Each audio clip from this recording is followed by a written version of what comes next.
जय नारदा की सरकार, जय माँ सिमसा। तो कैसे हो आप सब? उम्मीद करती हूँ आप सब अपने घर में स्वस्थ होंगे, बहुत अच्छे होंगे।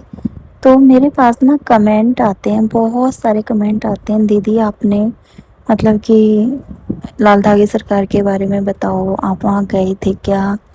वहाँ मतलब उनकी अगर हम अखंड ज्योत जलाते हैं तो कैसे जलाते हैं? आपने अखंड ज्योत जलाई थी या आपने मतलब कैसे संकल्प लिया था? बहुत सारे सवाल होते हैं लोग। बहुत सारी बहनें मुझे मैसेज करती हैं, कुछ इंस्टा पर भी करती हैं, और मतलब कि यूट्यूब पर तो कमेंट ही करते हैं, बट इंस्टा पर मैसेज आते हैं कि दीदी कैसे कैसे करना है, आपने कैसे संकल्प लिया था, आपने कितने दिन किया था। तो आज मैं वही अपना एक्सपीरियंस आपके साथ शेयर करने वाली हूँ। तो ऐसा होता है कि कुछ लोग अखंड जोत जलाते हैं, कुछ लोग मतलब कि जैसे कि अखंड जोत कंटिन्यू जलानी होती है, उसमें आप 4 दिन पहले, 5 दिन पहले या 3 दिन पहले, मतलब आपकी डेट आने से पहले आप स्टार्ट करते हैं। और फिर आप लाल धागे सरकार से बोलते हैं कि बाबा अगर मेरी पॉजिटिव आता है तो मैं धाम पर आऊँगी या अपने बच्चे को लेकर आऊँगी। जैसी आपकी श्रद्धा भाव हो वैसे आप उनको बोल सकते हैं। और कुछ लोग अखंड जोत नहीं जलाते हैं, वो सुबह सुबह शाम दिया जलाते हैं, उसी हिसाब से संकल्प लेते हैं। तो जो भी आप करते हैं ना, वो संकल्प लेकर करना, मेन चीज़ होती है संकल्प लेना। तो मैंने अखंड जोत नहीं जलाई थी, मैंने ना संकल्प लिया था कि मैं अगर मेरा इस मंथ कंसीव होता है तो मैं मतलब कि पूरे मतलब 9 मंथ तक जोत जलाऊंगी ऐसे ही कंटिन्यू सुबह शाम। और अगर नहीं कंसीव होता है तो मैं छोड़ दूंगी। तो मैंने ऐसा कुछ बोला था। तो अब से 1 डेढ़ साल पुरानी बात है, मुझे मतलब अच्छे से मतलब ध्यान है कि मैंने ऐसे ही बोला था। तो फिर मैंने क्या किया था, मैंने ना सुबह को दिया जलाती थी, पीरियड की डेट के बाद शाम को दिया जलाती थी कंटिन्यू। मैंने 1 मंथ तक किया कि मुझे इस महीने कंसीव हो जाए, बट मेरे को कंसीव नहीं हुआ था, मुझे डेट आ गई थी। तो मैंने फिर वो छोड़ दिया था क्योंकि डेट आ गई। मैंने बोला था कि मुझे डेट नहीं आनी चाहिए, फिर मैं आपका कंटिन्यू करूँगी। बट हाँ, आपको ऐसे नहीं करना, आपको छोड़ना नहीं है, आपको नेक्स्ट मंथ ट्राई करना, उससे नेक्स्ट मंथ ट्राई करना।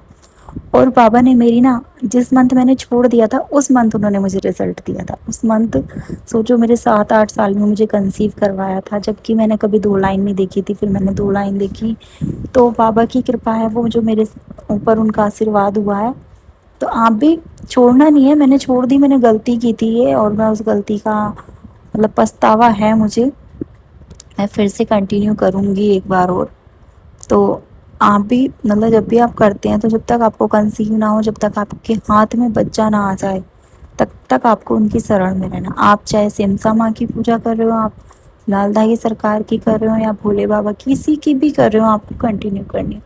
और आपको संकल्प लेकर करनी है। संकल्प आप कैसे ले सकते हैं? जैसे कि हाथ में आपको चावल लेने हैं, या आप सिक्के से, लौंग से कर सकते हैं, या आप फूल लेकर भी संकल्प ले सकते हैं, गंगा जल लेकर भी संकल्प ले सकते हैं। तो जैसे आपके पास मतलब सुविधा हो, जैसे आप कर सकते हैं वैसे आप करिए, लेकिन आप भाव से जुड़िए।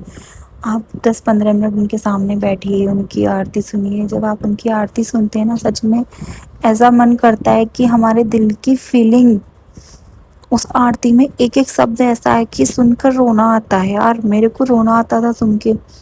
तो जब आप दिल से कनेक्ट होते हैं ना, तो भगवान बहुत जल्दी सुनते हैं। मुझे अभी भी रोना आ रहा है वो चीज़ें सोच के। तो होता है ऐसा, आप एक बार उनकी आरती अकेले में बैठ के सुनना, फिर आपको पता चलेगा कि कितनी शक्ति है उसमें। तो आप जब भी करें, जब भी आप स्टार्ट करें, पूरे भाव से, पूरी श्रद्धा से। और कुछ लोग बोलते हैं कि टाइम से करनी चाहिए, सुबह जिस टाइम करो, शाम को उस टाइम करो। देखो मेरा ऐसा कुछ नहीं था। मेरे हस्बैंड ड्यूटी चले जाते थे, मैं तब करती थी। शाम को भी जब कोई ना हो मैं तब करती थी, ताकि मैं मेरा ध्यान इधर उधर की बातों में ना जाए, मैं इधर उधर चीज़ों पर ध्यान ना दूँ। सिर्फ मेरा भगवान पे ध्यान रहे, मैं उनसे बातें करूँ, उनसे कनेक्ट करूँ, मेरी फीलिंग उन तक जाए। तब अकेले में बैठ के ये सब अच्छे से होता है, आप उनसे कनेक्ट कर पाते हो, तभी आपकी पूजा सफल होती है, तभी भगवान आपकी सुनते हैं। आपकी जो आंसू होते हैं ना, वो भगवान तक जाते हैं, क्योंकि वो दिल से निकले हुए होते हैं। तो एक बार आप करना ज़रूर, आपकी भी ज़रूर सुनेंगे। जय लाल धागे सरकार, जय माँ सिमसा। और कमेंट में जयकारा तो ज़रूर लगाना। अगर आपकी कोई कन्फ्यूज़न है, कोई आपको सच चीज़ समझ में नहीं आई है, आप कोई चीज़ पूछना चाहते हैं, तो वो मुझे आप कमेंट करके ज़रूर बताना। मैं उसका आंसर आपको ज़रूर दूंगी। जय श्री राम, हर हर महादेव।